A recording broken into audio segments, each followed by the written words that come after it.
दूसरी तरफ से 2 हफ्तों का टाइम मांगा गया। लेकिन बहरहाल खोसा साहब ने बड़े ज़बरदस्त आर्गूमेंट्स किए और उनको इस बात के ऊपर कन्विंस किया कि वाज़ह तौर पर जजमेंट्स मौजूद हैं और कोई ऐसा ऑर्डर दिखा दें, कोई ऐसी जजमेंट दिखा दें जिसमें जो है वो 3 साल की सज़ा के लिए इतना लंबा जो है वो पीरियड और इतनी लंबी जो कार्रवाई की जाए। तो उन्होंने एंड पे यही कहा कि फिर ठीक है जी, दूसरी तरफ से क्योंकि रिकॉर्ड नहीं है जी, दूसरी तरफ से तैयारी नहीं है जी, दूसरी तरफ से उनके पास कोई डॉक्यूमेंट्स नहीं है जी, और वो मुकम्मल तौर पर तैयार नहीं है, तो लिहाजा जो समाअत है वो परसों के लिए फ़िक्स कर दी जाती है। अब परसों के लिए जो समाअत फ़िक्स है, हमें आज भी अगर इसके ऊपर आर्गूमेंट्स जो है वो सुनकर फैसला दिया जाता तो सज़ा तो उनकी आज ही मुअत्तल हो जानी थी, लेकिन परसों 100% हो जाएगी सज़ा मुअत्तल। और दूसरा ये है कि जेल की हद तक हमने साथ रिक्वेस्ट की थी और उन्होंने 2 वकला की हद तक जो है अब एक्सेस दी है कि वो कल जाकर 2 बजे बाबर अमान साहब और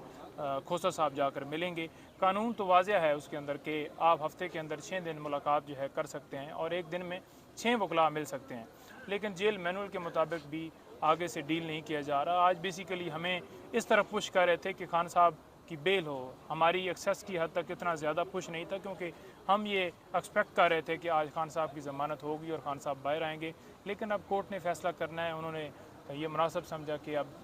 2 दिन का जो है टाइम दे दिया जाए, तो लिहाजा परसों के लिए समाअत। नईम साहब, अगर खान साहब रिहा हो जाते हैं तो शाखाना केस में अगर उनकी ज़मानत हो जाती है तो आपको क्या लगता है वो दोबारा गिरफ्तार नहीं होंगे जिस तरह बाकी भी उनके ऊपर? देखिए, हमारे पास कोई ऐसा ऑर्डर, कोई ऐसी चीज़ नहीं है जिसमें जैसे मीडिया के ऊपर चल रहा है कि साइफर के अंदर गिरफ्तारी डाल दी गई है, या आज भी पता चला है जी कि कोई टीम जो है वो जेल के अंदर गई है JIT की, उन्होंने जाना है, उन्होंने इंट्रोगेशन करनी है। तो अभी तक हमारे पास कोई ऐसी चीज़ नहीं आई जिसमें हम कह सकें कि उनकी गिरफ्तारी साइफर वाले मामले में वो डाल दी गई है। सर, तोशा खाना केस आप ओवरऑल देखते कैसे कि ओपन एंड शट केस है, इसमें क्या कोई गिरफ्तारी में होनी चाहिए थी या नहीं, या फिर आप समझते हैं कि ये काबिल समाअत केस है और अदालतों की जान से जैसे समाअत मुकर्रर की जाती है, तारीख भी दे दी जाती है, या फिर ये दुरुस्त है? क्या देखते हैं ओवरऑल? देखें, ओवरऑल जो केस है, इलेक्शन कमीशन ने जो फैसला दिया था उसको हमने चैलेंज किया था इस्लामाबाद हाई कोर्ट के अंदर, और उसके ऊपर अभी डिसाइड नहीं हुआ और हमने उसके अंदर सदा की थी कि अगर आप डिसाइड नहीं करें दरख्वास्त वापस दे दें। तो ये जो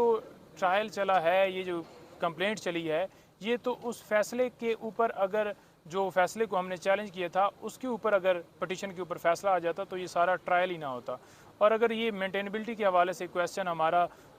जो कानून के मुताबिक सुन लिया जाता तो ये सज़ा कभी ना होती। और दूसरा ये है कि अगर दरमियान में गवाहों को पेश करने का मौका दिया जाता, उनको डिफेंस का मौका दिया जाता, 342 की स्टेटमेंट भी वो यूँ बंदूक की नोक के ऊपर उनसे ली गई, जबकि उन्होंने बार बार सदा की कि मुझे मुकम्मल तैयारी का टाइम दिया जाए। गवाह अगर एक रिजेक्ट करते हैं तो दूसरे गवाहों को तो मौका देना चाहिए ना कि ये मुनासिब नहीं, गवाह आप एक नई लिस्ट दे दें जिसमें फॉर एग्जांपल हमने दिए थे आगे सरकारी गवाह हमने देने थे, वो हमने लिस्ट बाकायदा देनी थी। तो जब एक मौका ही नहीं दिया गया उस केस के अंदर, तो उस केस की जो ऑर्डर है उसकी कोई वैल्यू नहीं है, उसके फैसले की कोई वैल्यू नहीं है। जिस वक्त ये सुना जाएगा इंशाल्लाह खान साहब की सज़ा तो सस्पेंड होगी और जो अपील है वो भी उनकी एक्सेप्ट होगी।